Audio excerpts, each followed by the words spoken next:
Militer Rusia merilis rekaman yang memperlihatkan penggunaan drone Lancet untuk menghancurkan target howitzer Angkatan Bersenjata Ukraina.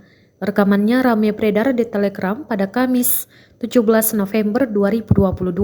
Serangan Rusia dibantu Batalion Kaskat Republik Rakyat Donetsk atau DPR. Dalam keterangan unggahan disebutkan di arah Ukledar, drone Lancet Kamikaz menghancurkan howitzer M777 Amerika lainnya. M777 yang terparkir di semak-semak mendadak dihantam drone Kamikaz. Ledakan dahsyat juga terekam kamera drone.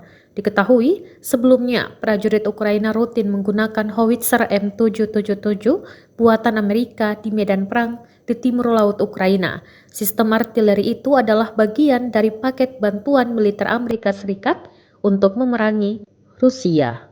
Оружием большой дальности воздушного и морского базирования по системе военного управления Украины и связанным с ней объектом энергетики.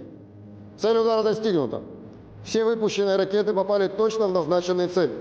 На Купянском направлении ударами армейской авиации ВКС России сорваны попытки наступления трех ротных тактических групп 14-й и 92-й механизированных бригад Вооруженных сил Украины, Крахмальная, Берестовая, Харьковская область, Стельмаховка, Луганская Народная Республика, Соловое, Стебинка, Змеевка, Херсонской области, Кирова, Донецкая Народная Республика, а также 94 артиллерийских подразделений на огневых позициях, живая сильная военная техника, 185 районов. В районе населенного пункта Артемовка, Луганской Народной Республики уничтожена украинская боевая машина реактивной системы залпового огня «Град». В районах населенных пунктов Райская, Херсонская область, Петровская, Донецкая Народная Республики и Краснореченская, Луганская Народная Республика